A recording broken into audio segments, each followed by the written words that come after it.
Sebelum lanjut ke cerita selanjutnya, yuk subscribe dan like. Absen dulu di kolom komen ya ah. Suara koper yang membentur aspal jalanan terdengar lebih keras daripada raungan ibu mertuaku. Satu roda koper itu pecah. Ritz letingnya yang rapuh menyerah, memuntahkan sebagian isinya ke trotoar yang panas berdebu. Pakaian dalamku, daster batik yang sudah kusam, dan beberapa mainan dinosaurus Rian. Harta karun kami yang menyedihkan. Cepat angkat barang rombengan kalian dan pergi dari sini. Aku tidak sudi rumah anakku dikotori oleh perempuan gagal sepertimu. Suara Melanie, Ibu Bram, melengking tinggi, membelah keheningan sore yang terik.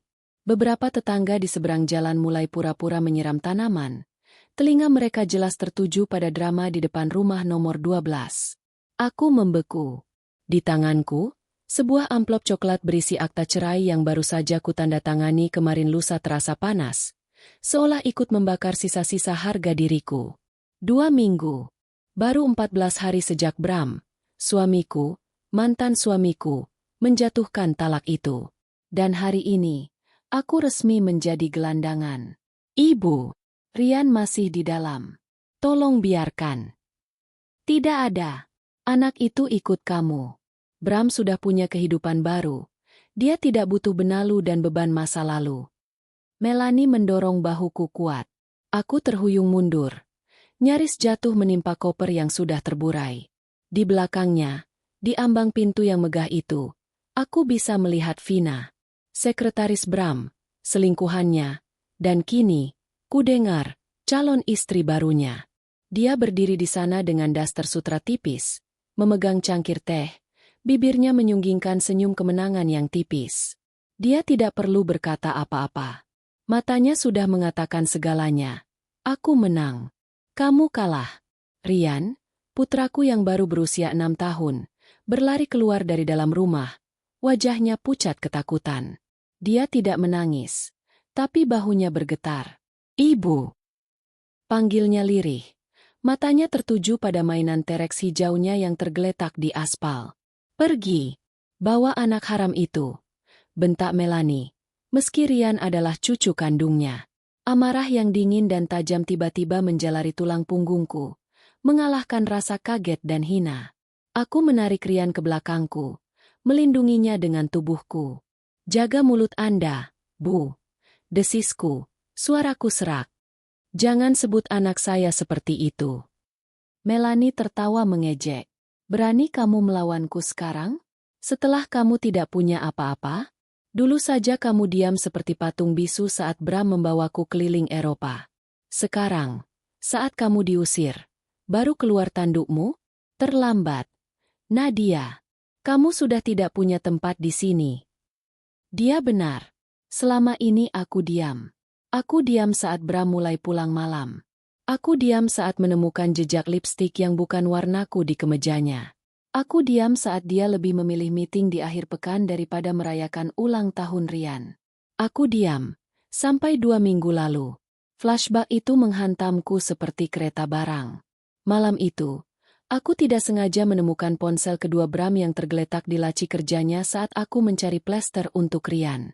Ponsel itu tidak terkunci. Dan di dalamnya, ada neraka. Bukan hanya foto mesra. Bukan hanya percakapan cabul dengan Vina.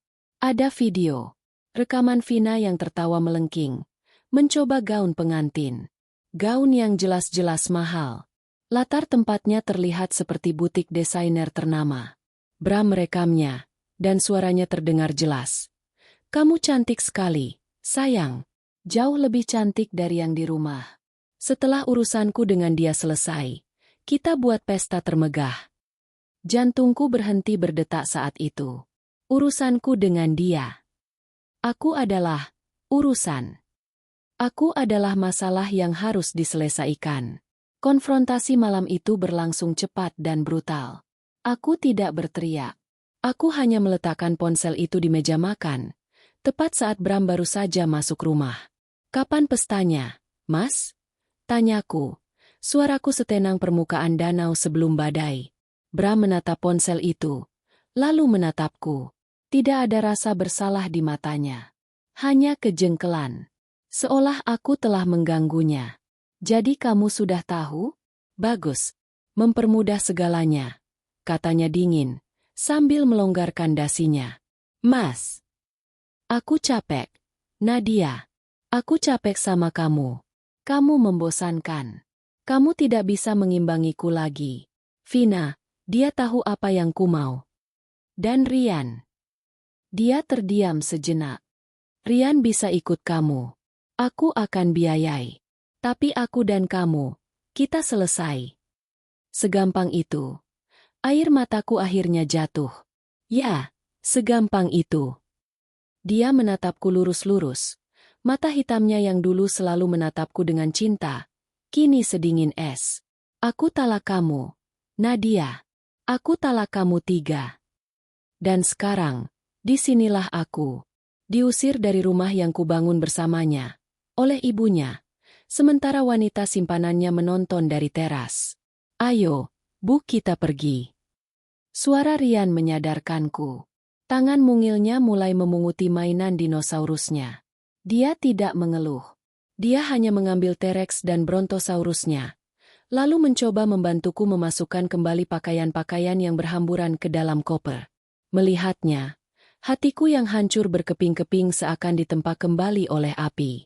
Ini bukan lagi tentang aku. Ini tentang Rian. Dengan punggung yang kucoba tegakkan, aku menutup paksa koper yang rusak itu. Aku meraih tas lempangku, menggendongnya, lalu menarik gagang koper dengan satu tangan. Dengan tangan lainnya, aku menggenggam erat tangan Rian. Aku tidak menoleh ke belakang lagi. Aku tidak sudi memberi mereka kepuasan melihat air mataku. Saat kami berjalan menjauh, aku bisa mendengar tawa Melanie dan Vina dari belakang. Semoga sukses jadi gembel di jalanan, Nadia. Aku memejamkan mata sejenak, menelan ludah yang terasa pahit. Mereka pikir ini adalah akhir. Mereka pikir mereka telah menghancurkanku.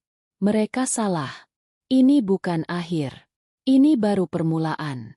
Kami berjalan kaki entah berapa lama.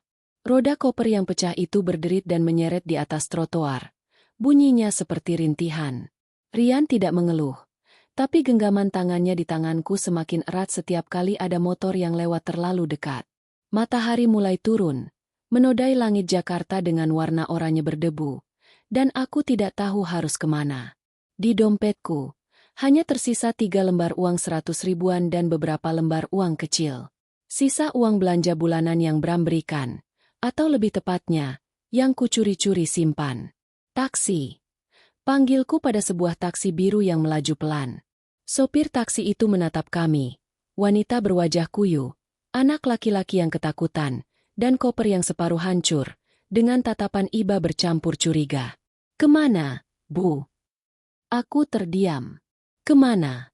Aku tidak punya tempat tujuan. Cari-cari motel yang bersih tapi murah di daerah sini saja. Pak, jawabku lirih. Perjalanan itu kami habiskan dalam diam. Rian tertidur di pangkuanku. Kepalanya bersandar di dadaku. Napasnya teratur. Hanya dalam tidurnya dia terlihat damai. Aku mengelus rambutnya, menahan air mata yang mendesak. Sopir taksi menurunkan kami di depan Motel Cempaka. Sebuah bangunan 2 lantai yang catnya sudah mengelupas. Lampu neon di depannya berkedip-kedip. Huruf C dan A-nya mati, menyisakan tulisan MK. Ironis sekali. Kosong. Kamar 107. Baunya apak, campuran antara rokok, kamper, dan entah apa lagi. Spray tipis itu terasa kaku dan gatal, dan TV tabung 14 inci di sudut kamar hanya menampilkan layar biru bersemut. Suara knalpot dari jalan raya terdengar jelas seolah kami tidur di tengah jalan. Aku menurunkan Rian, yang langsung terlelap, ke atas ranjang. Aku bahkan tidak punya tenaga untuk menyikat giginya. Aku hanya menyelimutinya dengan selimut tipis motel. Saat itulah kesendirian yang sesungguhnya menghantamku. Aku duduk di lantai yang dingin, bersandar di dinding, dan membiarkan diriku hancur dalam diam. Rumahku hilang. Suamiku hilang. Harga diriku hilang. Pintu pertama yang kutemui tertutup rapat. Aku merogoh ponselku. Baterainya tinggal 15%. Aku harus menghubungi seseorang. Keluargaku. Ibu. Jantungku berdebar kencang saat aku menekan nomornya. Sinyalnya buruk. Desa ibuku di Jawa Tengah memang sulit dijangkau. Halo. Assalamualaikum. Ibu. Waalaikumsalam. Nadia? Ya Allah. Enduk. Kok suaramu? Suaramu kenapa? Suara ibuku terdengar cemas di seberang, bercampur suara kresek-kresek. Aku menggigit bibirku. Bagaimana aku harus mengatakannya? Bagaimana aku bisa bilang pada wanita yang sudah susah payah membesarkanku bahwa aku telah gagal total dalam pernikahan? Ibu. Nadia. Nadia dan Mas Bram. Nadia, bapakmu. Ibuku memotongku. Suaranya terdengar panik dan lelah. Bapakmu kumat lagi. Enduk. Paru-parunya. Ini lagi di rumah sakit. Kami baru jual sawah yang di pinggir kali itu buat biaya berobat. Bapakmu terus-terusan tanya kapan kamu pulang jenguk. Setiap kata-katanya adalah palu godam yang menghantam dadaku. Mereka tidak bisa menolongku. Mereka justru membutuhkan pertolonganku. Kamu ada rezeki lebih. Enduk, bulan ini Bram belum kirim. Lidahku keluh. Aku menatap berkeliling kamar motel yang suram ini. Rezeki lebih.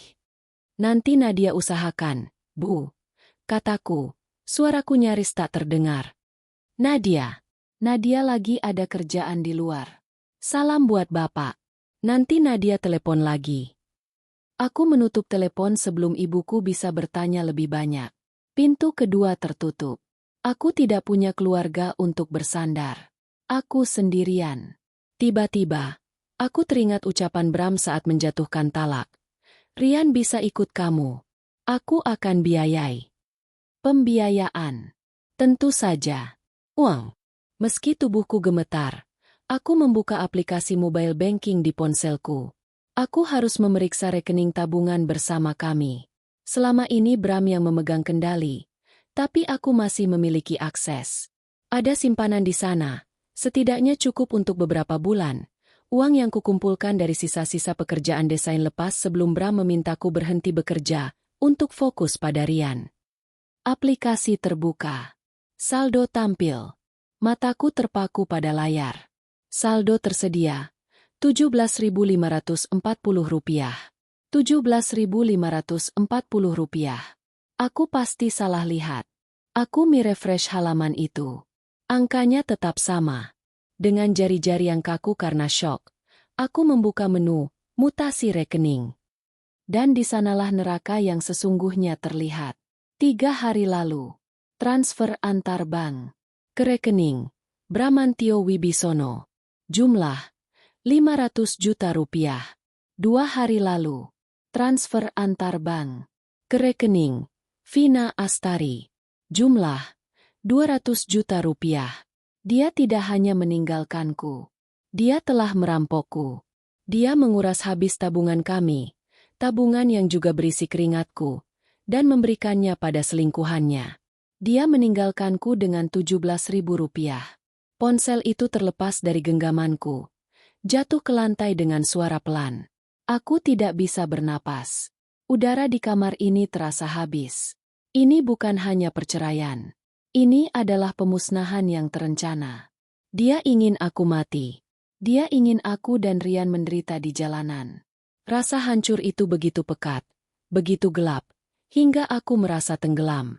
Aku memeluk lututku, menekan keningku ke dinding yang berjamur, dan untuk pertama kalinya sejak 2 minggu lalu, aku tidak bisa menemukan alasan untuk terus maju. Saat itulah aku merasakan sebuah sentuhan kecil di pipiku. Ibu kedinginan. Aku membuka mataku. Rian sudah bangun. Dia berdiri di depanku, hanya memakai kaos singlet dan celana dalam, memegang dinosaurus T-Rex hijaunya. Wajahnya terlihat sangat tua untuk anak berusia 6 tahun. Aku tidak sanggup menjawab. Aku hanya menariknya ke dalam pelukanku, membenamkan wajahku di rambutnya yang berbau keringat. Dia membiarkanku memeluknya selama beberapa saat, sebelum dia menarik diri sedikit untuk menatap wajahku. Matanya yang jernih dan polos menatap lurus ke dalam mataku yang hancur. Ibu, kenapa ayah jahat? Pertanyaan itu begitu sederhana dan begitu menusuk. Aku tercekat. Ayah. Kenapa nenek jahat? Lanjutnya. Suaranya kecil tapi jelas. Tadi nenek teriak. Bilang Rian anak haram. Itu apa, Ibu? Sesuatu di dalam diriku patah. Dan sesuatu yang lain. Sesuatu yang keras dan dingin seperti baja. Mulai terbentuk. Anak haram. Mereka tidak hanya menghinaku. Mereka telah melukai putraku. Mereka telah mencoba meracuni pikirannya. Rasa putus asa yang tadi melumpuhkanku menguap, digantikan oleh amarah yang membara dan jernih. Ini bukan lagi soal hatiku yang hancur. Ini bukan lagi soal uang yang dicuri atau rumah yang hilang. Ini tentang anak laki-laki di depanku. Ini tentang masa depannya yang baru saja mereka coba hancurkan. Aku memegang kedua bahu mungil Rian. Aku menatap matanya, membiarkan dia melihat keseriusan di wajahku. Dengar, sayang, kataku, dan aku terkejut mendengar betapa tenangnya suaraku. Ayah dan nenek sedang bingung. Mereka melakukan hal yang sangat salah. Tapi Rian bukan. Itu, kan, Bu? Tanyanya. Ada getar takut dalam suaranya. Aku menarik napas dalam-dalam. Kamu adalah hal terbaik, paling berharga, dan paling suci yang pernah Ibu miliki. Kamu putra Ibu. Dan Ibu bersumpah, Rian. Aku menempelkan keningku di keningnya. Ibu bersumpah. Mereka tidak akan pernah bisa menyakiti kita lagi. Ibu tidak akan biarkan itu terjadi. Di kamar motel yang apa itu, dengan sisa uang Rp17.000 di rekeningku, aku tidak tahu bagaimana caranya. Aku tidak punya rencana. Tapi saat aku melihat bayangan kami di cermin lemari yang retak, seorang ibu dan seorang anak yang ketakutan, aku tahu satu hal. Bram dan Vina mungkin mengira mereka telah memenangkan perang. Tapi mereka telah membuat satu kesalahan fatal. Mereka telah memberi musuh mereka satu-satunya hal yang dia butuhkan untuk bangkit. Alasan untuk bertarung sampai mati. 3 hari telah berlalu di kamar 107. Baunya kini terasa familiar. Menusuk hidung dengan aroma lembab dan putus asa. Uangku yang 300.000 itu kini hanya tersisa beberapa lembar 10 ribuan. Sebagian besar habis untuk membayar sewa kamar harian dan sisanya untuk 3 botol air mineral besar, beberapa bungkus roti tawar, dan selai coklat. Rian adalah prioritas utamaku. Aku memastikan dia makan, meskipun aku sendiri hanya menelan remahan-remahan roti yang tercecer. Aku akan membacakan cerita dari buku dinosaurusnya, satu-satunya buku yang sempat kumasukkan ke tas, dengan suara ceria yang kupaksakan, sementara di dalam, pikiranku berpacu liar. Bagaimana aku akan membayar kamar ini besok? Bagaimana aku akan memberi makan Rian lusa? Ponselku lebih sering mati daripada hidup. Aku berusaha menghemat baterainya, menggunakannya hanya untuk mencari lowongan kerja desain grafis lepas di lobi motel yang remang-remang. Mencuri sinyal wifi mereka yang lambatnya minta ampun. Tapi siapa yang mau mempekerjakan seorang desainer tanpa portofolio, tanpa laptop, yang menggunakan alamat email dari motel murah? Sore itu, kami baru saja selesai makan siang, nasi bungkus sederhana yang kubeli di warteg seberang jalan. Rian sedang asyik menggambar di balik kertas kwitansi motel yang kuberikan padanya. Menggambar kami berdua di sebuah rumah dengan taman besar. Jantungku terasa seperti diremas. Lalu, ada yang mengetuk pintu. Bukan ketukan biasa, tapi ketukan yang tegas dan profesional. Aku dan Rian bertatapan. Siapa? Resepsionis motel tahu kami di sini. Tapi mereka biasanya hanya menelepon dari meja depan jika ada apa-apa. Ibu, ada hantu? Bisik Rian, sedikit bersembunyi di balik selimut tipis. SSTT bukan, sayang. Kataku pelan. Aku berjalan berjinjit ke pintu, melihat dari lubang intip. Seorang pria berseragam kurir berdiri di sana, memegang sebuah kotak persegi berwarna hitam pekat. Jantungku berdebar. Kurir? Ke alamat ini? Dengan ragu, kubuka pintu sedikit. Hanya sebatas rantai pengaman terpasang.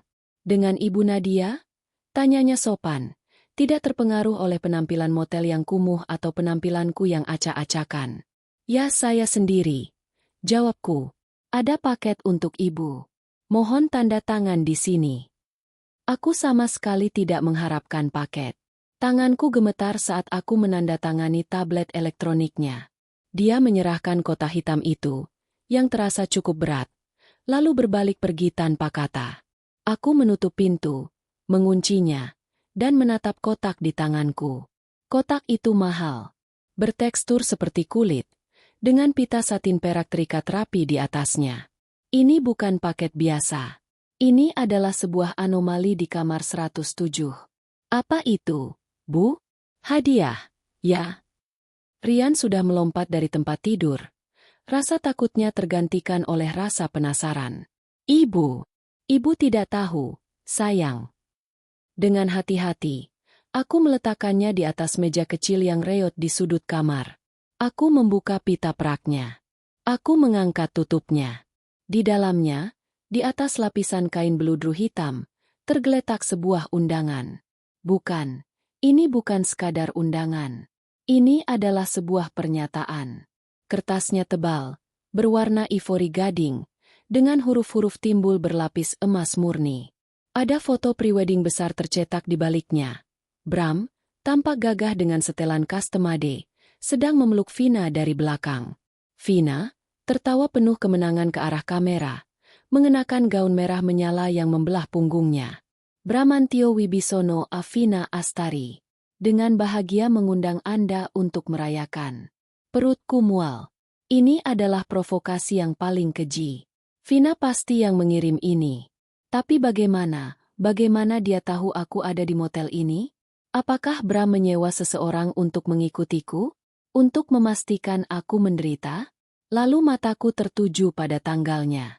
2 minggu dari sekarang? Bukan 2 minggu. Tangannya salah. Aku membaca ulang. Minggu. Tanggal 10. Mataku beralih ke kalender kecil di ponselku. Hari ini tanggal 3. Pernikahan itu minggu depan. Napasku tercekat di tenggorokan. 2 minggu. Baru 2 minggu sejak dia mentalakku. Dan dia akan menikah lagi. Minggu depan? Video di ponsel itu, dari bab 1, terlintas lagi di benakku. Vina mencoba gaun pengantin. Itu bukan untuk masa depan yang jauh. Itu untuk sekarang. Semua ini sudah direncanakan. Jauh sebelum talak itu diucapkan. Pengusiranku, pengurasan rekeningku, semua itu adalah bagian dari rencana besar untuk menyingkirkanku secepat mungkin agar mereka bisa meresmikan hubungan haram mereka. Kemarahan yang begitu panas dan pekat menjalari diriku, hampir membuatku pingsan. Aku meremas undangan itu. Kertas tebal itu berderit di tanganku. Aku ingin membakarnya. Aku ingin melemparkannya keluar jendela. Ibu, jangan nangis. Suara Rian memecah amarahku. Aku baru sadar air mataku mengalir. Tapi ini bukan air mata kesedihan. Ini air mata kemurkaan. Ibu tidak apa-apa. Nak, ibu hanya marah. Aku hendak melempar seluruh kotak itu ke tempat sampah, saat Rian tiba-tiba menunjuk ke dasar kotak. Lihat, Bu, itu kayak punya ayah. Aku berhenti. Di bawah lapisan beludru tempat undangan itu tergeletak, ada sesuatu yang lain. Sesuatu yang kecil dan keras. Jari-jariku yang gemetar menyibak kain beludru itu. Dan di sanalah ia. Sebuah flash drive kecil berwarna perak, dengan goresan-goresan halus yang sangat kukenali. Aku ingat flash drive ini. Setahun yang lalu, jauh sebelum Vina menjadi ratu di kantor, dan di rumah, Bram pernah pulang dengan wajah pucat. Ada rumor audit besar-besaran di perusahaannya. Malam itu, dia memberikanku flash drive ini. Nadia, tolong simpan ini baik-baik. Katanya saat itu, suaranya tegang. Ini data kantor cadangan. Penting sekali. Sembunyikan di tempat yang kamu anggap paling aman. Jangan dicolok di laptop kita. Pokoknya simpan saja. Jangan sampai hilang. Aku menyimpannya di kotak perhiasan lamaku, di belakang anting-anting warisan ibuku. Aku melupakannya. Bram pun sepertinya melupakannya, terutama setelah dia berhasil melewati audit itu. Saat aku diusir, Melanie pasti menemukan kotak perhiasanku. Dan Vina, dalam arogansinya, Mungkin melihat flash drive usang ini dan menganggapnya sebagai sampah milikku. Dia mungkin melemparkannya ke dalam kotak undangan ini sebagai penghinaan terakhir. Semacam ini, ambil kembali semua sisa-sisa hidup lamamu yang tidak berharga. Mereka tidak tahu apa yang baru saja mereka lakukan. Vina, dalam usahanya untuk menghancurkanku, baru saja memberiku satu-satunya senjata yang mungkin bisa menyelamatkanku. Aku menggenggam flash drive itu erat-erat. Logamnya terasa dingin di telapak tanganku yang berkeringat. Aku menatap undangan pernikahan mewah di tanganku yang lain, lalu beralih ke flash drive kecil ini. Data kantor cadangan, gumamku. Aku tidak tahu apa isinya. Tapi Bram takut setengah mati saat menitipkannya padaku. Aku melihat Rian, yang menatapku dengan mata penuh harap. Rian, sayang, kataku. Suaraku tiba-tiba mantap. Ibu harus pergi ke satu tempat. Kamu mau ikut ibu ke warnet? Raptornet. Nama warnet itu terpampang di papan neon yang separuh mati, terletak di sebuah ruko sempit yang terjepit di antara bengkel tambal ban dan warung rokok. Baunya menusuk hidung begitu aku membuka pintu kacanya. Campuran pekat antara asap rokok kretek, pendingin ruangan yang berjamur, dan aroma mie instan yang menyengat. Ini bukan tempat untuk anak kecil. Ini bukan tempat untukku. Belasan pasang mata, remaja-remaja laki-laki dengan seragam sekolah yang sudah kusam, terpaku di depan layar monitor, mengabaikan kami. Hanya penjaga warnet, seorang pria muda berkaus oblong yang kelewat pudar, yang menatap kami sekilas. Ibu di sini bau, bisik Rian, hidungnya berkerut. Ibu tahu, sayang. Sebentar saja. Kita akan duduk di bilik yang tidak boleh merokok. Jawabku, mencoba terdengar tenang. Aku menggandeng Rian menuju bilik VIP di pojok ruangan. Itu hanyalah sebuah bilik kecil yang dipisahkan oleh sekat triplex. Konon bebas asap rokok, meski kenyataannya tidak. Aku membayar untuk 2 jam, menghabiskan lagi lembaran uangku yang paling berharga. Aku mendudukkan Rian di kursi plastik di sebelahku. Aku tidak mungkin membiarkannya berkeliaran. Aku mengeluarkan sisa roti tawar dan selai coklat kami, serta buku dinosaurusnya. Rian main di sini, ya? Ibu ada kerjaan sebentar di komputer. Kerjaan ibu kayak di kantor ayah dulu. Tanyanya polos. Sebilah pisau seakan menusuk jantungku. Mirip. Tapi ini penting. Dia mengangguk, mulai membuka bukunya. Dia anak yang baik. Dia selalu menjadi anak yang baik. Aku menatap layar monitor di depanku. Komputer lama, tapi setidaknya berfungsi. Dengan tangan yang lebih gemetar daripada saat aku menandatangani surat cerai, aku mengeluarkan flash drive perak itu dari sakuku. Ia terasa dingin. Seperti jimat. Seperti granat. Aku menarik napas dalam-dalam dan memasukkannya ke port USB di CPU yang berdebu di bawah meja. Bunyi, blip-blup, pelan terdengar dari speaker komputer, menandakan perangkat baru terdeteksi. Sebuah jendela pop-up muncul. Drive. Buka folder untuk melihat file. Aku mengeklik. Jantungku berdebu. Folder-folder itu terlihat normal. Data finansial backup 2023. Presentasi underscore klien. Proyek baru 2024. Persis seperti yang Bram katakan. Data kantor cadangan. Aku hampir menyerah. Mungkin ini memang hanya sampah. Mungkin Vina benar. Tapi kemudian aku melihatnya. Sebuah folder yang namanya berbeda. Bukan nama profesional. Nama foldernya hanya satu kata. Pengaman. Tanganku bergerak di atas mouse. Aku mengeklik. Folder itu kosong. Aku mengerutkan kening. Aneh. Aku kembali ke folder sebelumnya. Aku mencoba folder lain. Arsip underscore lama. Juga kosong. Pikiranku berputar. Bram tidak mungkin sebodoh itu. Dia takut saat menitipkan ini.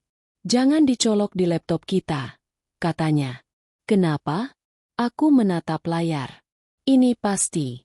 File tersembunyi. Aku segera membuka pengaturan folder. Tanganku bergerak cepat. Mengingat-ingat pelajaran desain grafis yang pernah kuambil. Control panel folder options view, Show hidden files, folders, and drives.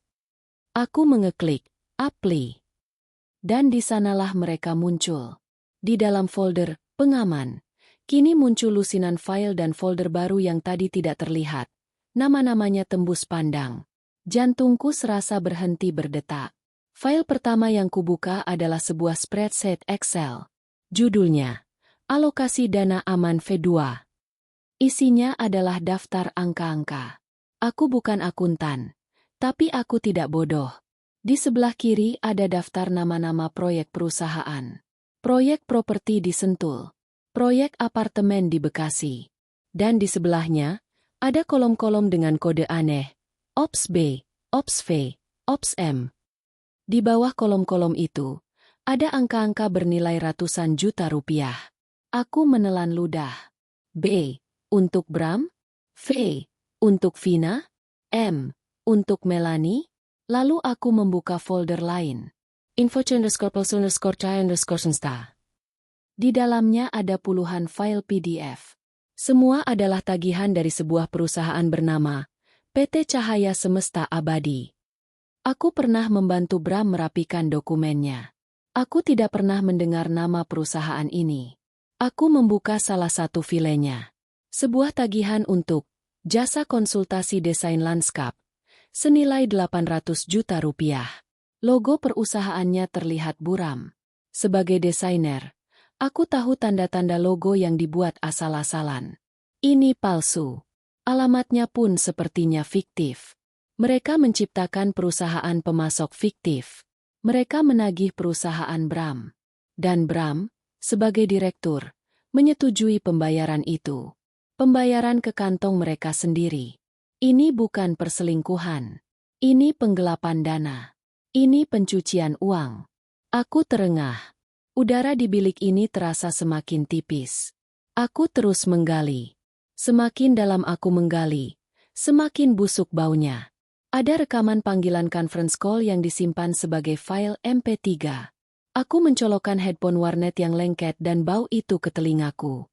Aku menekan play. Suara Bram terdengar jelas. Yang penting Pak Haryo sudah keluar. CFO tua itu terlalu banyak tanya. Sekarang kita bisa bergerak bebas.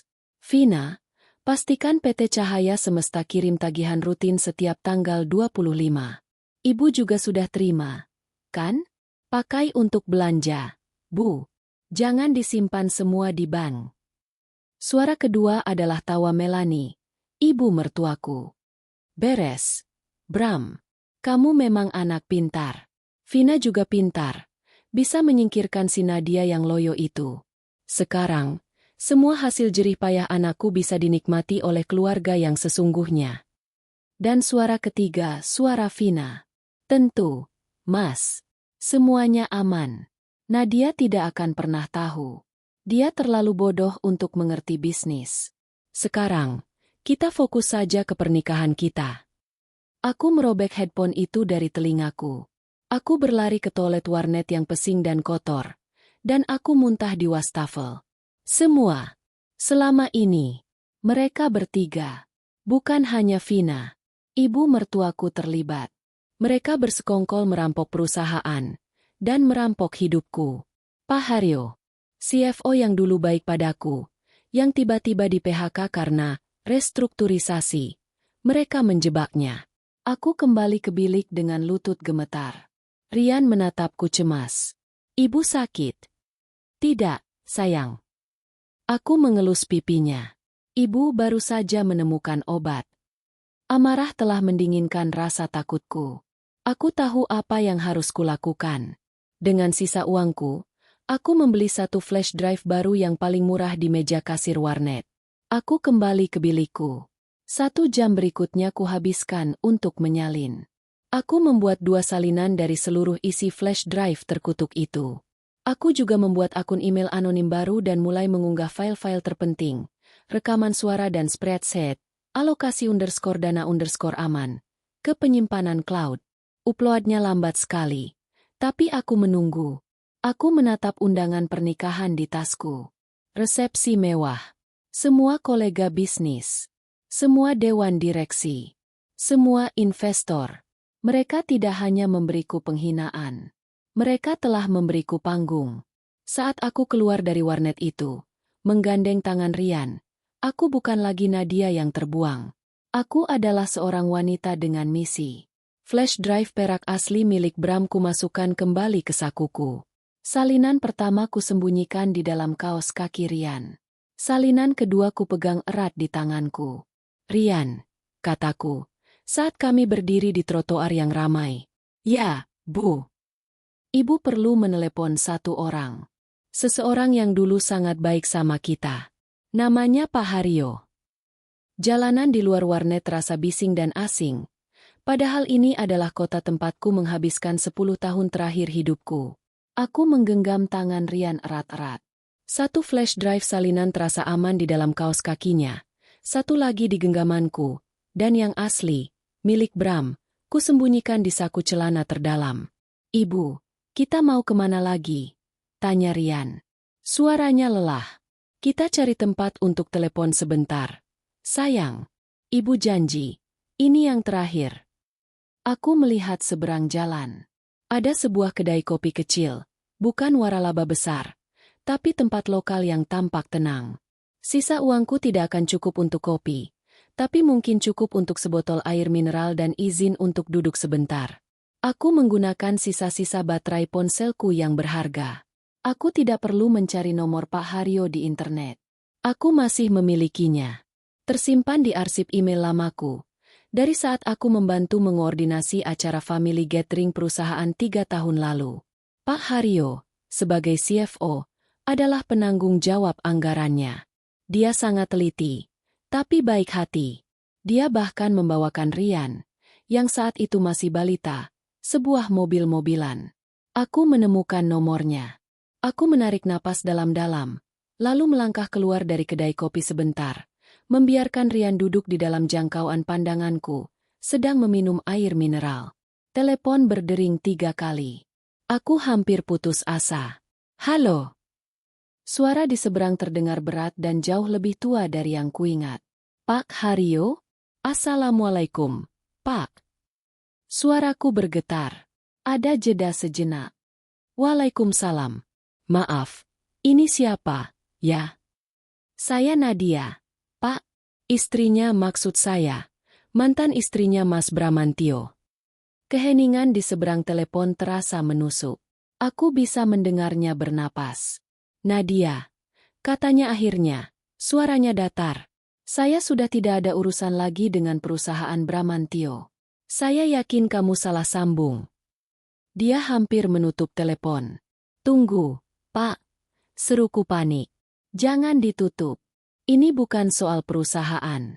Ini soal Bapak dipecat. Dia terdiam lagi. Saya tahu ini tidak adil. Lanjutku cepat. Saya tahu Bapak tidak melakukan kesalahan apapun. Saya rasa, saya tahu siapa yang menjebak Bapak. Apa maksudmu? Nadanya berubah. Kini tajam dan penuh perhatian. Saya tidak bisa bicara di telepon, Pak. Tapi saya punya sesuatu. Sesuatu yang Bram titipkan pada saya setahun lalu, saat dia takut audit. Aku bisa mendengar napasnya tercekat. Sesuatu apa? Sebuah flash drive, Pak, dengan folder bernama Pengaman. Dan di dalamnya ada nama PT Cahaya Semesta Abadi. Keheningan total. Selama hampir 10 detik, aku mengira panggilan itu terputus. Kamu di mana sekarang?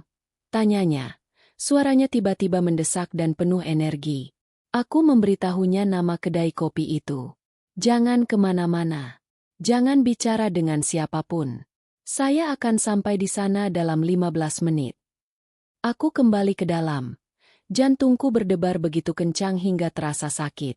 15 menit kemudian, sebuah mobil kijang lama berwarna perak berhenti di depan kedai. Pak Haryo keluar.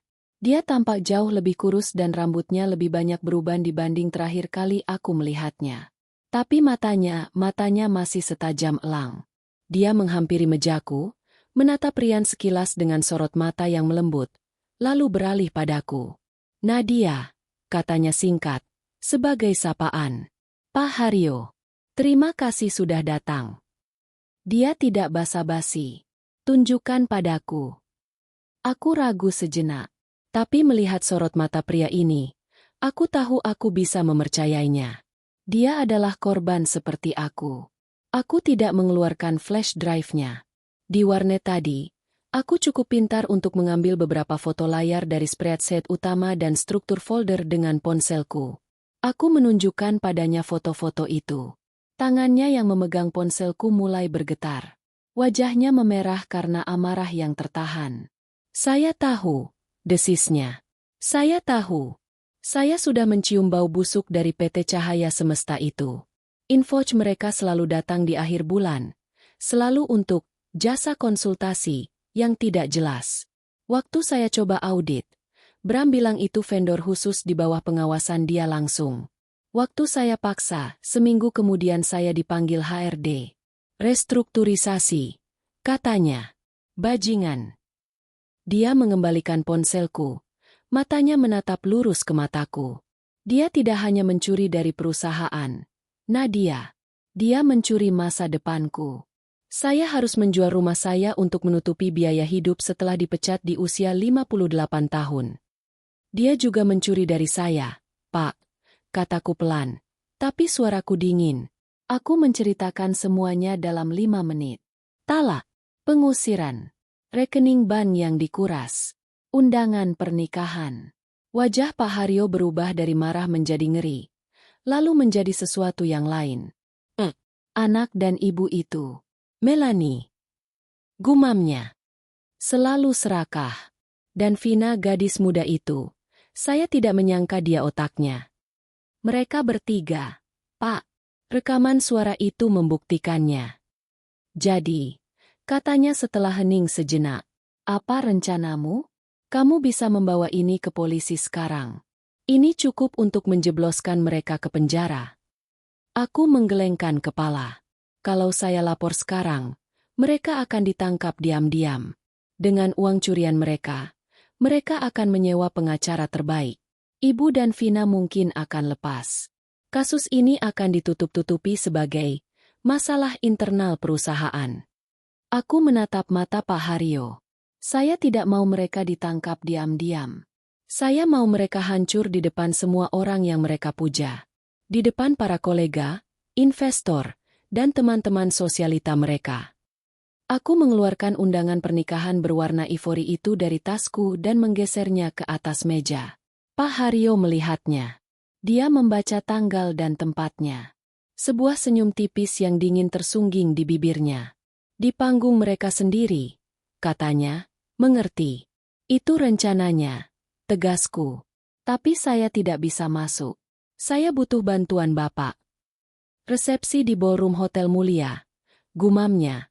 Otaknya bekerja cepat. Saya kenal general manajernya. Tapi itu tidak cukup. Kita tidak bisa sekadar masuk sebagai tamu. Kita butuh. Dia menjentikan jarinya. Tim audio visual. Bram selalu menggunakan vendor yang sama untuk semua acaranya. Vertes Pro. Dan saya kenal baik kepala teknisinya. Namanya Dodi.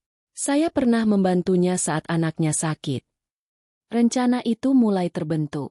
Bapak bisa memasukkan saya. Bukan hanya memasukkan, kata Pak Haryo.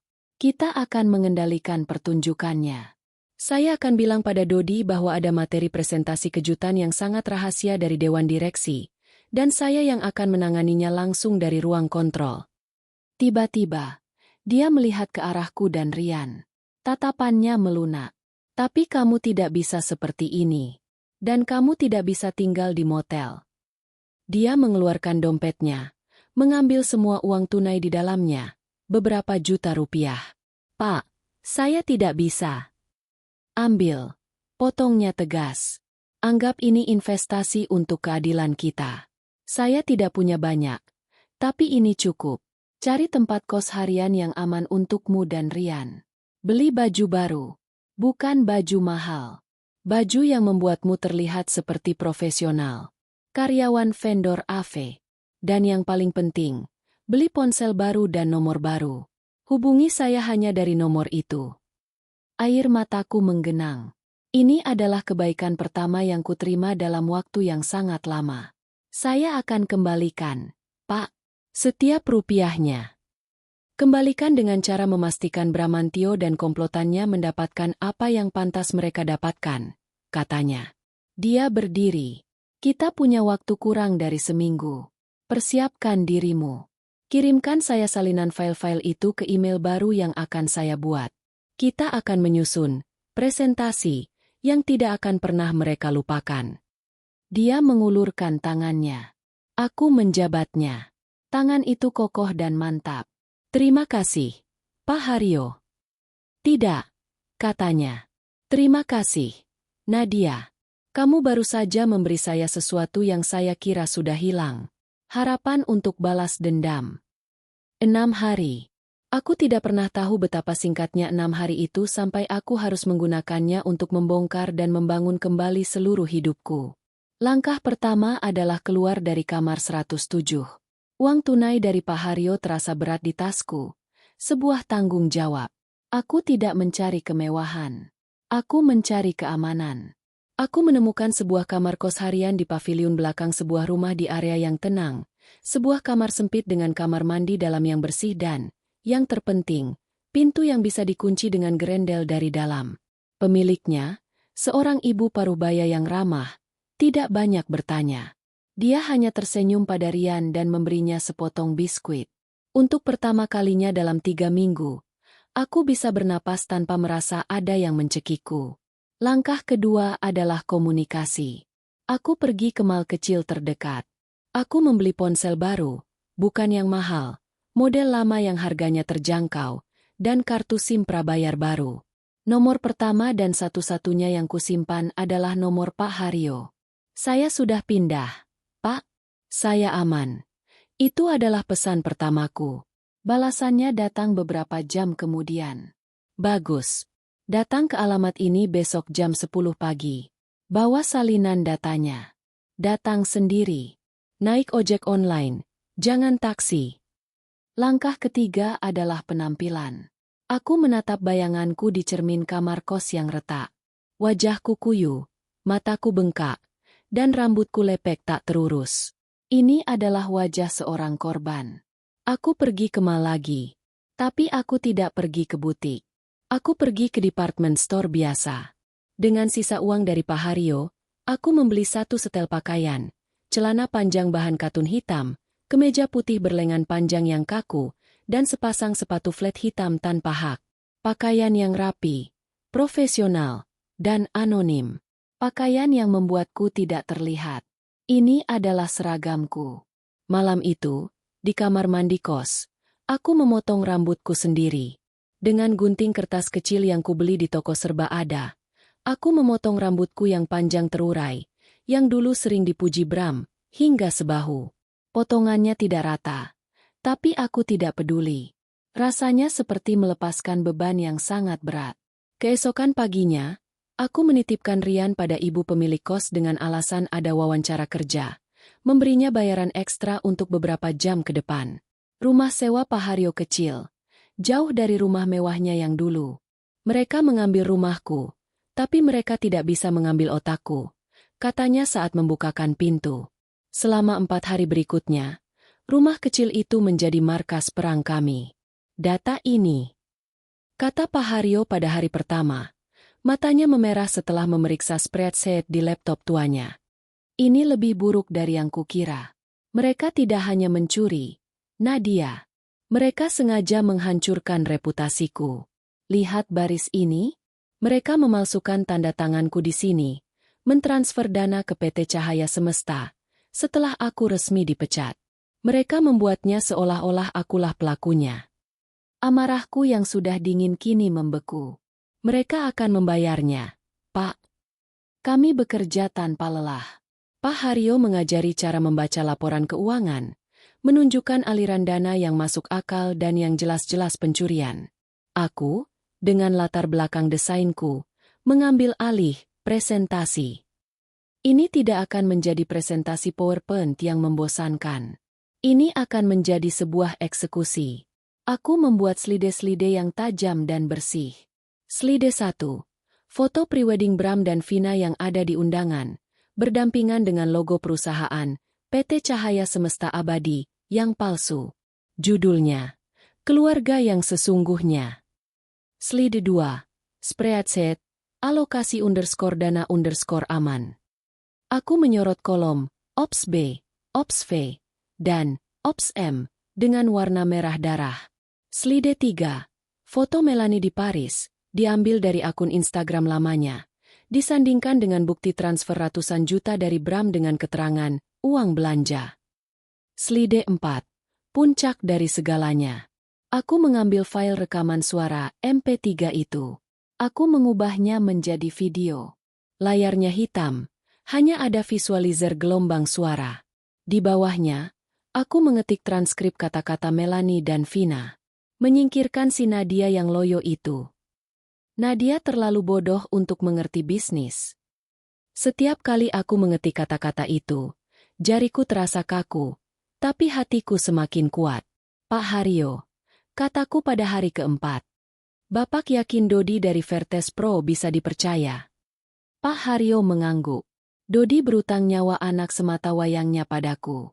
Aku yang membiayai operasi jantungnya saat perusahaan menolak klaim asuransinya. Dia akan melakukan apa saja untukku. Malam itu, Pak Haryo kembali dengan sebuah tas. Di dalamnya ada sebuah jaket windbreaker hitam dengan logo Vertes Pro di dada kiri, dan sebuah ID card berkalung. Foto di ID card itu buram. Namanya N. Hapsari, teknisi junior. Pakailah ini di hari H, katanya. Kamu akan masuk lewat pintu servis bersamaku dan Dodi. Kamu akan berada di ruang kontrol AV, di belakang ballroom. Tidak ada yang akan curiga. Dari sana, kita bisa mengganti materi presentasi pernikahan mereka dengan materi kita kapan saja. Aku menggenggam ID card itu. Logamnya dingin. N. Hapsari. Nadia telah mati. Yang ada hanyalah Hapsari, sang eksekutor. Malam terakhir sebelum hari H. Aku memeluk Rian erat di kamar kos kami. Dia sudah mulai terbiasa dengan rutinitas baru kami yang aneh. Rian, besok kita akan pergi ke pesta, kataku pelan. Pesta ayah? Tanyanya. Matanya mengantuk. Jantungku berdenyut sakit. Ya, pesta ayah. Tapi ibu harus kerja sedikit di sana. Nanti, Rian tunggu sama Pak Haryo di ruangan khusus, ya? Janji sama ibu. Rian akan jadi anak yang sangat pemberani dan tenang. Dia mengangguk. Seperti T-Rex. Lebih berani lagi, bisikku.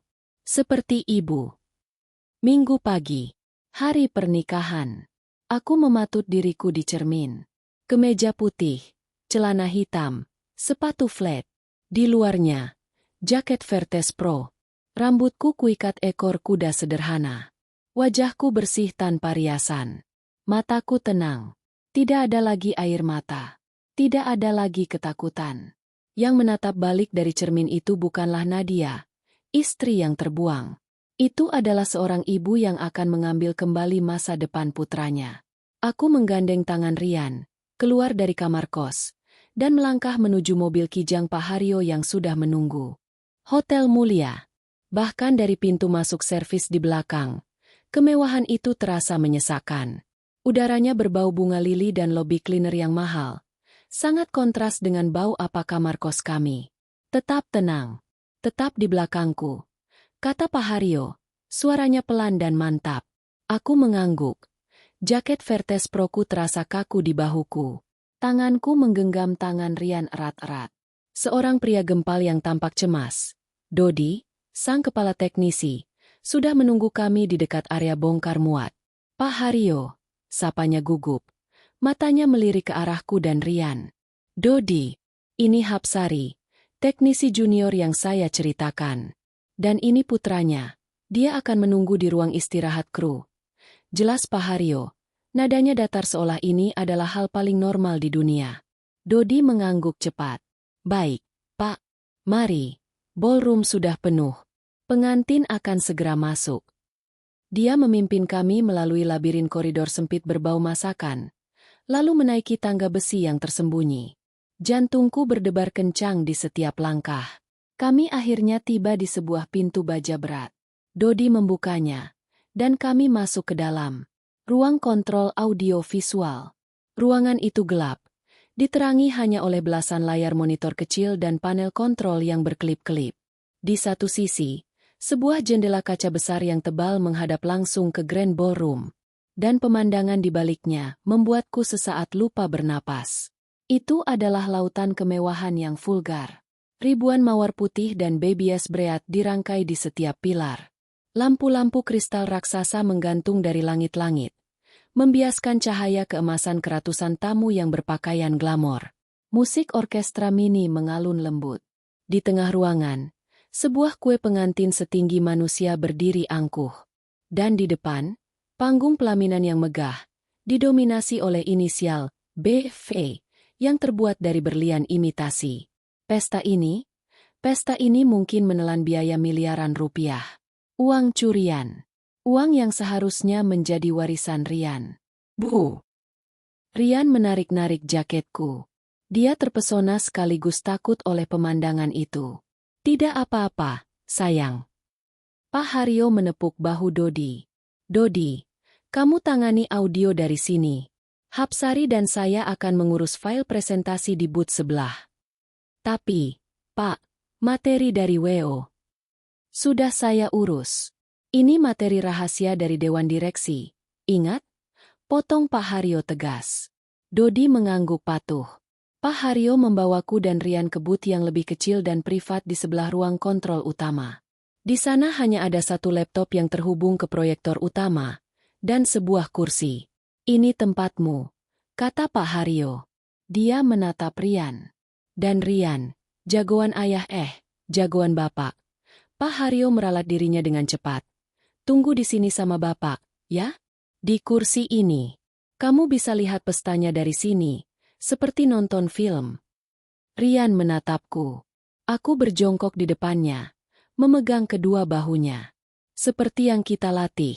Sayang, ibu akan ada di sebelah Rian. Tapi nanti, ibu harus maju sebentar. Rian tunggu sama Pak Haryo. Janji jadi anak pemberani. Dia memeluk leherku erat. Janji, Bu. Dia mengeluarkan T-Rex hijaunya dari saku dan menggenggamnya. Aku dan T-Rex akan jaga Pak Haryo. Hatiku menghangat. Anak pintar. Aku duduk di depan laptop. Aku mengeluarkan flash drive-ku. Bukan yang kotor dari warnet. Ini flash drive baru yang kubeli. Berisi satu file video yang telah kami edit dengan sempurna. Aku memasukkannya ke port USB. File itu sudah siap di desktop. Hapsari. Seorang wanita muda dari wedding organizer dengan headset dan clipboard tiba-tiba masuk. Ini file video slideshow pengantin. File, Bram Final 4. Pastikan diputar tepat setelah pemotongan kue, sebelum toast. Saya yang akan menanganinya, jawab Pak Haryo, mengambil alih flash drive dari wanita itu. Pastikan MC memberi aba-aba yang jelas. Wanita itu mengangguk dan bergegas pergi. Pak Haryo menatapku dan tersenyum dingin. Dia memegang flash drive, cinta, mereka di satu tangan, dan flash drive, keadilan, kami di tangan yang lain. Pilihan yang sulit, bisiknya. Dari jendela, kami melihat semuanya. Pintu ballroom terbuka. Bram dan Vina masuk diiringi tepuk tangan meriah. Bram, dia tampak begitu bahagia, tertawa lebar, memamerkan jam tangan barunya yang berkilau. Dan Vina, dia adalah definisi kemenangan. Gaunnya bertahtakan ribuan kristal, ekornya menyapu lantai. Dia memandang berkeliling, matanya bersinar penuh kesombongan. Lalu aku melihatnya. Ibuku, ibu mertuaku, Melanie. Dia berdiri di sebelah mereka, menyeka air mata palsu, tampak begitu anggun dengan kebaya rancangan desainer. Dialah ibu dari sang raja. Mereka bertiga, komplotan perampok itu, berdiri di sana, disanjung, dipuja. Aku memalingkan muka, kembali menatap layar laptopku. Tanganku tidak gemetar. Acara berlangsung. Sambutan keluarga. Doa. Lalu pemotongan kue. Bram dan Vina saling menyuapi potongan kue pertama, diiringi kilatan lampu blitz. Dan sekarang momen yang kita tunggu-tunggu. Suara MC bergema di ballroom. Kita akan menyaksikan slide show perjalanan cinta kedua mempelai. Sebelum kita mendengarkan kata sambutan dan toast istimewa dari sang pengantin pria. Wanita Weo itu memberi kami isyarat panik dari bawah. Pak Haryo menatapku. Nadia, ini saatnya. Aku menatap layar. Di desktopku ada 2 file. Bram Finalov MP4 dan presentasi _keadilan final MP4. Musik, Dodi. Teriak Pak Haryo. Musik romantis murahan mulai mengalun. Layar, Hapsari. Aku mengeklik. Di layar raksasa di belakang panggung, sebuah foto muncul. Foto prewedding Bram dan Vina. Para tamu bertepuk tangan. Bagus. Biarkan mereka menonton itu. Bisikku. Video kita akan diputar setelah ini. Tepat saat mereka di atas podium. Pak Haryo tersenyum. Ide bagus. Slide show murahan itu berjalan. Foto-foto liburan mereka. Foto-foto yang mungkin diambil saat aku masih sah menjadi istrinya. Akhirnya, slide show itu selesai. Luar biasa. Seru MC. Dan sekarang, mari kita sambut dengan tepuk tangan paling meriah. Kedua mempelai kita, Bapak Bramantio dan Ibu Vina, untuk naik ke atas podium dan memberikan toast perayaan. Inilah saatnya. Bram dan Vina, berpegangan tangan, tertawa bahagia, melangkah naik ke atas panggung. Ibu mertuaku berdiri di barisan depan, menatap mereka dengan bangga. Bram mengambil segelas sampanye dari nampan. Vina melakukan hal yang sama. Mereka berdiri di puncak dunia mereka. Di ruang kontrol yang gelap, aku berdiri dari kursiku. Pak Haryo mengangguk padaku. Pergi.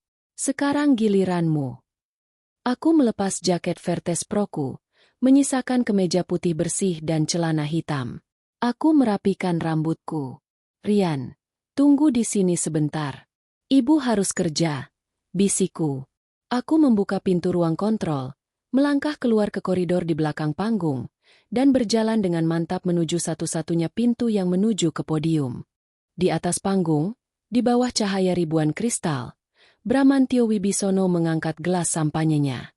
Dia adalah raja di istananya. Senyumnya lebar, matanya bersinar penuh kemenangan, menatap Vina yang bergelayut manja di lengannya. Terima kasih. Suaranya mulai terdengar melalui speaker ballroom, menggema di antara ratusan tamu. Terima kasih atas kehadiran Anda semua di hari paling bahagia. Dodit. Suara pekikan feedback mikrofon yang memekakan telinga tiba-tiba merobek udara. Suaranya begitu keras, begitu menusuk, hingga semua orang di ballroom tersentak. Para tamu meringis, menutup telinga mereka. Vina memekik kaget. Bram sendiri terhuyung mundur selangkah. Tangannya menutupi mikrofon. Wajahnya kesal menatap ke arah ruang kontrol AV di belakang. Cek sialan. Desisnya, mengira itu kesalahan teknis. Dan kemudian, pekikan itu berhenti. Digantikan oleh keheningan. Keheningan yang total dan absolut. Orkestra mini yang tadi mengalun lembut, kini diam 1000 bahasa. Ratusan tamu yang tadi berbisik dan tertawa, kini membeku. Mereka semua menoleh ke sumber suara, ke panggung, menunggu. Ke dalam keheningan itulah aku melangkah. Pintu kecil di sisi panggung, pintu yang sama tempat MC keluar masuk, pintu yang terhubung langsung ke koridor ruang kontrol, terbuka dengan pelan. Tap. Langkah pertamaku mendarat di panggung kayu yang dipernis. Tap.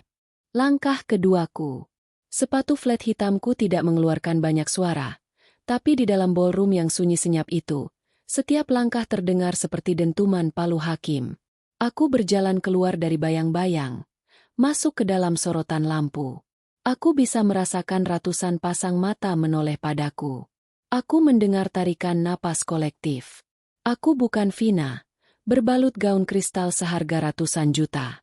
Aku adalah anomali. Seorang wanita dengan kemeja putih bersih yang kaku, celana katun hitam, dan rambut yang diikat ekor kuda sederhana. Aku tidak terlihat seperti tamu.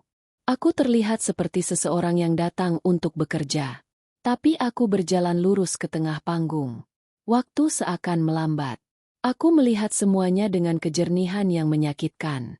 Di barisan depan, seorang fotografer, yang bingung karena tidak ada yang memberinya aba-aba, secara refleks mengangkat kameranya dan memotretku.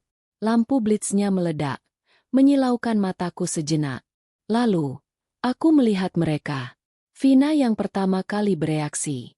Senyum kemenangannya luruh seperti riasan yang meleleh. Dia melepaskan cengkeramannya pada lengan Bram. Itu siapa?" bisiknya, tapi suaranya bergetar. Dia belum mengenaliku dalam penyamaran kesederhanaan ini.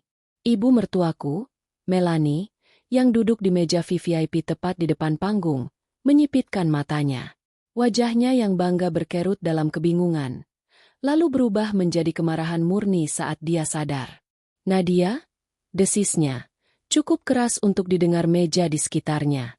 Beraninya dia. Dia mulai setengah berdiri dari kursinya. Tapi reaksi terbaik adalah reaksi Bram. Dia masih memegang mikrofon di satu tangan dan gelas sampahnya di tangan lainnya. Dia membeku. Benar-benar membeku seperti patung es di sebelahnya. Warna di wajahnya menghilang, berganti menjadi pucat pasi seperti mayat. Gelas di tangannya bergetar begitu hebat hingga sampahnya berwarna keemasan itu tumpah, membasahi tuxedo mahalnya. Dia menatapku seolah dia sedang melihat hantu. "Nadia?" Suaranya keluar sebagai bisikan yang serak. Tapi dia lupa dia masih memegang mikrofon. Bisikan ketakutannya menggema di seluruh ballroom. "Nadia?" Seluruh tamu kini tahu namaku. Mereka saling berbisik. "Nadia? Siapa?" Mantan istrinya. Ya Tuhan, drama apa ini? Aku tidak berhenti. Aku terus berjalan melewatinya dan istrinya yang gemetar. MC yang bingung mencoba menghalangiku. "Maaf, Mbak. Mbak tidak bisa." Aku tidak memandangnya.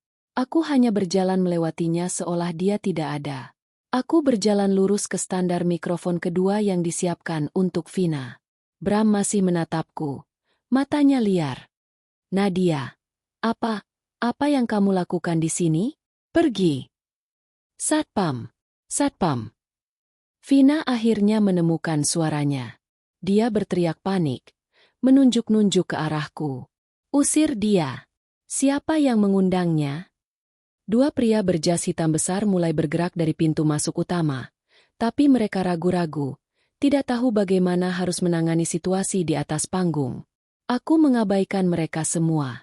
Aku berdiri di depan mikrofon. Saat itulah, pintu di sisi panggung terbuka lagi. Rian melangkah keluar, menggenggam erat dinosaurus T-Rex hijaunya. Di belakangnya, Pak Haryo berdiri, mengangguk sekali ke arahku sebelum berbaur kembali ke kegelapan di belakang panggung. Rian tidak menangis. Wajahnya serius. Dia berjalan melintasi panggung, melewati Bram dan Vina tanpa melirik mereka sedikit pun. Dia berjalan lurus ke arahku. Dia berdiri di sampingku. Tangan mungilnya mencari dan menggenggam tangan kiriku. Aku meremas tangannya. Kekuatan mengalir darinya kepadaku. Kini, kami berdiri di sana, ibu dan anak, menghadap dunia yang telah mencoba menghancurkan kami. "Satpam, cepat!" Melanie kini sudah berdiri, berteriak-teriak dari bawah panggung. Wajahnya merah padam karena malu dan murka. Serat perempuan gila itu turun. Dia mempermalukan keluarga kita. Para petugas keamanan akhirnya sampai di panggung. Mereka mulai menaiki tangga. Aku menatap Bram. Aku menatap Vina. Lalu, aku menarik napas dalam-dalam, mencondongkan tubuhku ke depan, dan bibirku menyentuh mikrofon. Seluruh ruangan menunggu. Suaraku, tenang, dingin, dan diperkuat 100 kali lipat, membelah keheningan. "Selamat malam. Selamat malam." Kata-kata itu menggantung di udara ballroom yang hening. Suaraku, tenang dan dingin, bergema melalui speaker, memantul dari lampu-lampu kristal. Di sampingku, tangan Rian yang mungil menggenggam erat jemariku. Keheningan itu pecah seketika. "Kurang ajar." Suara Melanie, ibu mertuaku, memekik dari bawah panggung. Wajahnya yang tadi bangga kini berubah ungu karena murka. Satpam, apa yang kalian tunggu? Seret perempuan gila dan anak haram itu turun dari panggungku. Perintah itu membangunkan Vina dari ketersesatannya. Wajah cantiknya berubah menjadi topeng kebencian yang jelek. Dia gila. Bram, lakukan sesuatu. Dia merusak pesta kita. Jeritnya, menarik-narik lengan Tuxedo Bram. Bram sendiri akhirnya bergerak. Gelas sampahnya yang tadi dipegangnya jatuh ke lantai dengan suara denting yang nyaris tak terdengar. Tapi matanya liar. Dia menatapku dengan campuran antara ketakutan dan amarah yang murni. Nadia, desisnya ke mikrofonnya sendiri. Lupa bahwa suaranya masih terdengar oleh semua orang. Kamu gila. Turun dari panggung ini. Kamu mau apa? Uang. Akan kuberikan. Turun sekarang. Dua petugas keamanan berjas hitam yang tadi ragu-ragu, kini berlari menaiki tangga panggung dari sisi kanan. Mereka besar dan tampak mengancam. Para tamu di barisan depan menahan napas. Beberapa mulai mengeluarkan ponsel mereka. Merekam. Para petugas itu bergerak cepat. Satu mengarah padaku.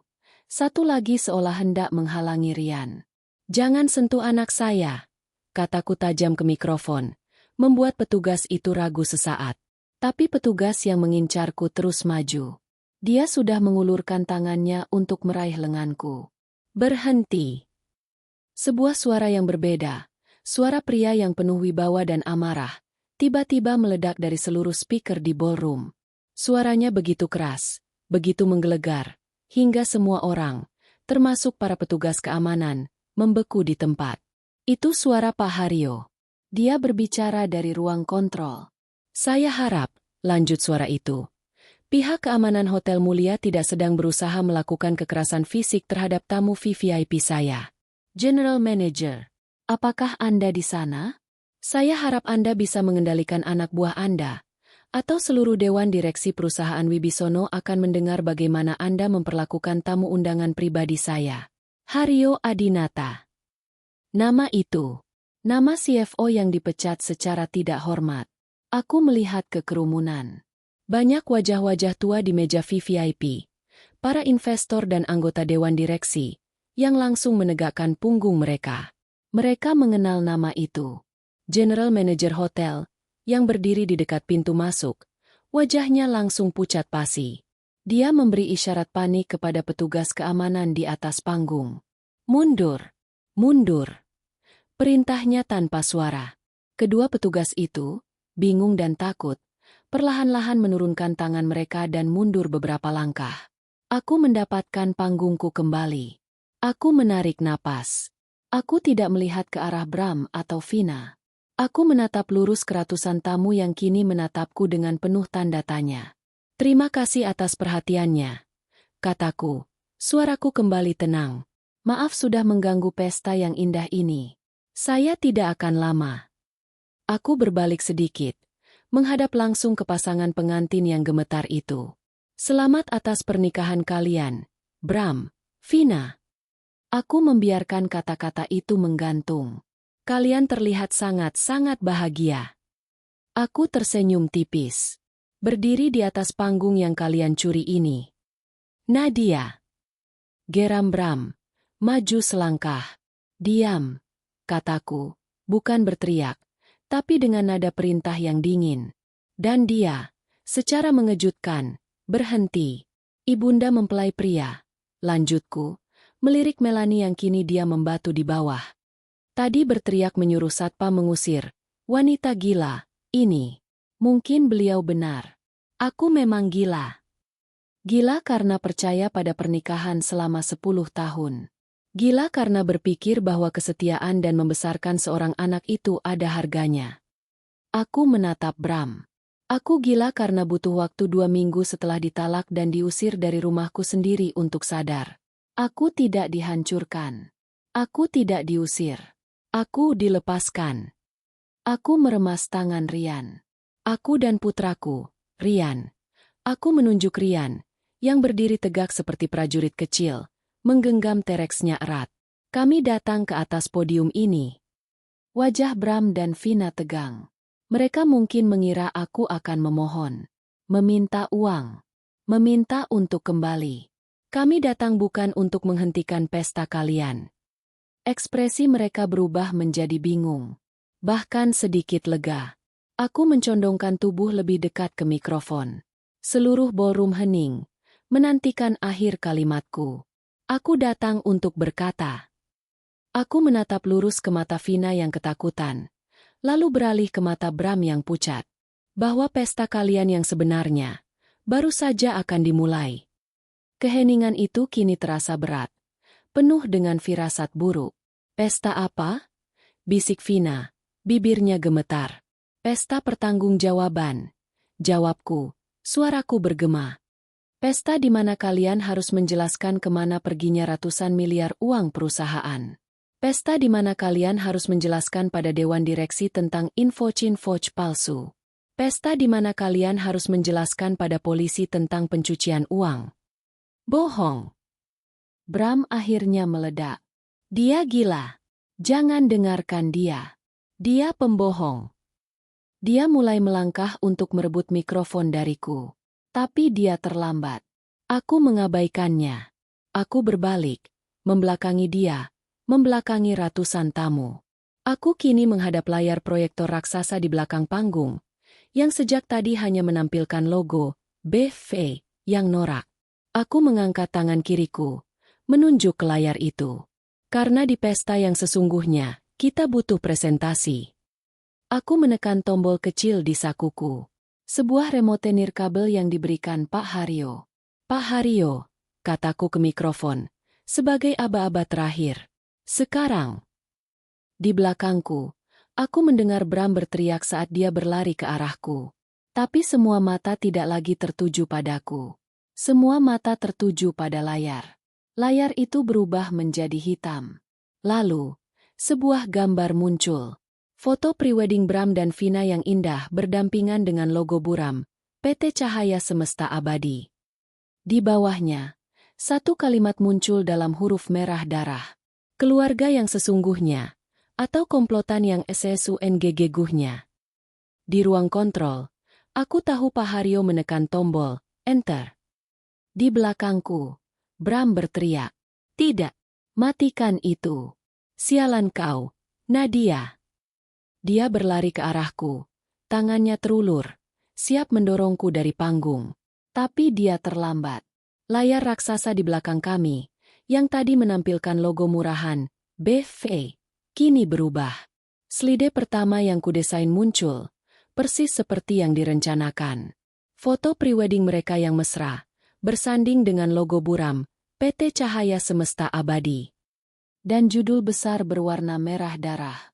Keluarga yang sesungguhnya, atau komplotan yang sesungguhnya. Para tamu terkesiap. Bram, yang tinggal 2 langkah dariku, membeku. Dia menatap layar itu dengan ngeri. Bram, apa itu? Vina memekik. Suaranya ketakutan. Saya tahu ini membingungkan, para tamu undangan. Kataku ke mikrofon. Suaraku masih tenang di tengah badai yang kubuat. Anda diundang ke pesta pernikahan. Tapi Anda semua, para investor, para kolega Dewan Direksi yang terhormat, Anda sebenarnya sedang menyaksikan presentasi bisnis yang sangat mendesak. Aku menekan remote di tanganku. Klik. Layar berganti. Spreadsheet. Alokasi _dana _aman. Kini terpampang di layar setinggi 10 meter. Ini adalah spreadsheet yang disembunyikan suami saya. Lihat kolom-kolom ini. Aku menunjuk dengan pointer laser nirkabel yang juga ada di remote itu. Kolom, Ops B, Ops V, dan Ops M, kini dilingkari merah. B untuk Bramantio, V untuk Vina, sang pengantin wanita, dan M untuk Melanie, ibu mertua saya. Ini adalah alokasi dana ilegal dari proyek-proyek perusahaan. Bohong, jerit Melanie dari bawah panggung. Fitnah. Itu semua palsu. Palsu. Tanyaku. Klik. Layar berganti. Puluhan invoice dari PT Cahaya Semesta Abadi muncul. Bagaimana dengan ini? Perusahaan fiktif yang menagih miliaran untuk jasa konsultasi, yang tidak pernah ada. Dan siapa yang menyetujui pembayarannya? Klik. Tanda tangan digital Bramantio Wibisono diperbesar hingga memenuhi layar. Bram. Seorang pria tua berkacamata di meja VVIP. Aku mengenalinya sebagai Pak Gunawan, investor utama, berdiri. Jelaskan ini. Bram tidak bisa. Dia hanya menggelengkan kepalanya. Wajahnya seputih gaun Vina. Dan kemana perginya uang itu? Lanjutku. Klik.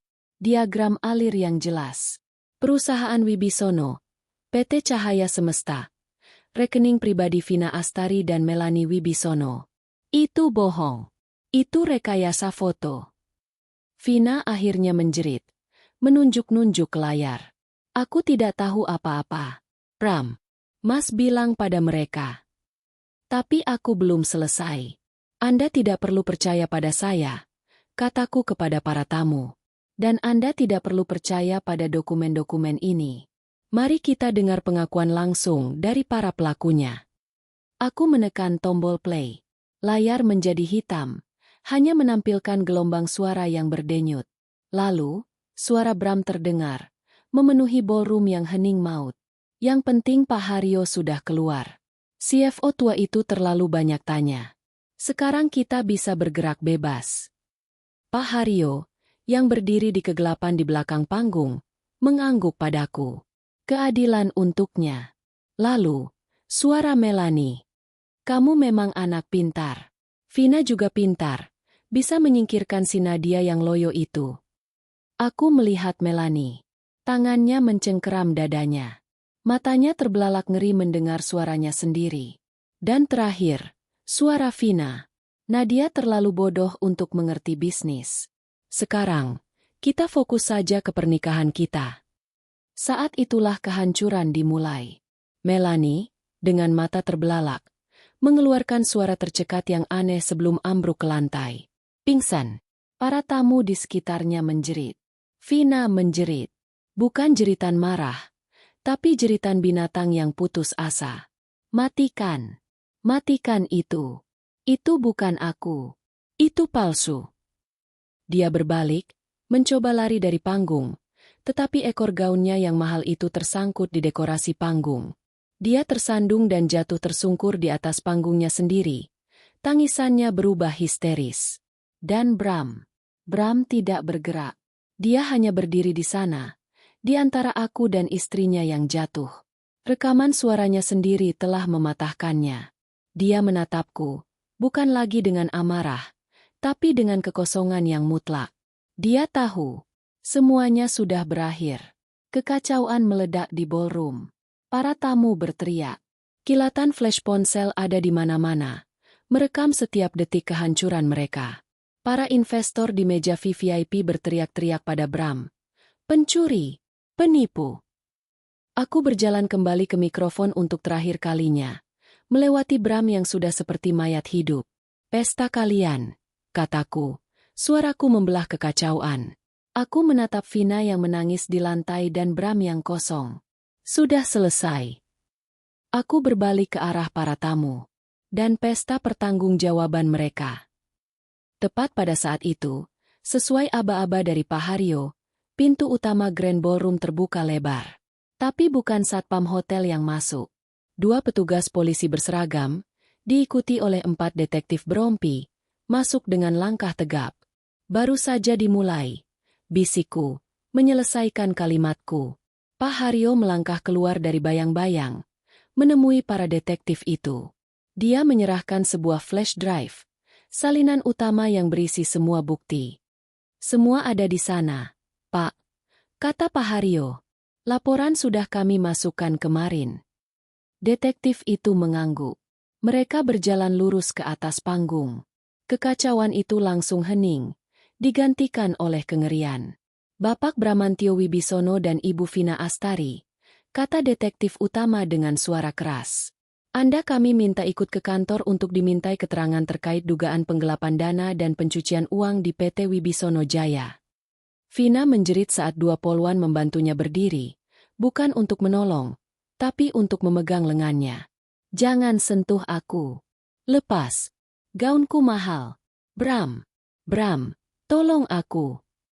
Tapi Bram tidak bisa menolong siapa-siapa. Dia hanya mengulurkan kedua tangannya ke depan. Pasrah saat detektif lain memborgolnya. Saat mereka digiring turun dari panggung, melewati ibunya yang masih pingsan dan kini dirawat oleh tim medis, dengan satu polisi berjaga di sebelahnya, aku tidak merasakan apa-apa. Tidak ada kemenangan. Tidak ada kepuasan. Hanya kelegaan. Aku berbalik. Aku tidak ingin melihat sisa kekacauan itu. Ryan, yang sejak tadi berdiri diam di kegelapan di sisi panggung, kini berlari ke arahku. Dia tidak mempedulikan polisi atau jeritan Vina. Dia hanya memeluk kakiku erat-erat. Aku mengangkatnya ke dalam pelukanku. Dia membenamkan wajahnya di leherku, menggenggam tereksnya erat. Sudah selesai, Bu? Bisiknya. Sudah selesai, sayang. Jawabku. Aku berbalik, dan dengan putraku di dalam pelukanku, aku berjalan menjauh dari panggung itu. Aku berjalan melewati Pak Haryo, yang mengangguk dalam-dalam padaku, sebuah anggukan penuh rasa terima kasih dan hormat. Kami tidak keluar lewat ballroom utama. Kami keluar melalui pintu servis yang sama tempat kami masuk. Kami melintasi koridor berbau masakan, menuruni tangga besi, dan keluar melalui pintu belakang hotel. Udara malam Jakarta yang panas dan lembab menerpa wajah kami. Sangat kontras dengan ballroom ber-AC yang dingin dan penuh kepalsuan itu. Di kejauhan, aku bisa mendengar samar-samar sirine mobil polisi yang baru tiba. Aku menurunkan Ryan. Dia menatapku. Matanya yang jernih memantulkan cahaya lampu jalan. "Ayo kita pulang, Bu?" tanyanya. Aku tersenyum. Untuk pertama kalinya dalam waktu yang sangat lama, senyumku tulus. Aku menggenggam tangan mungilnya. "Iya, sayang," kataku. "Ayo kita cari rumah kita yang baru."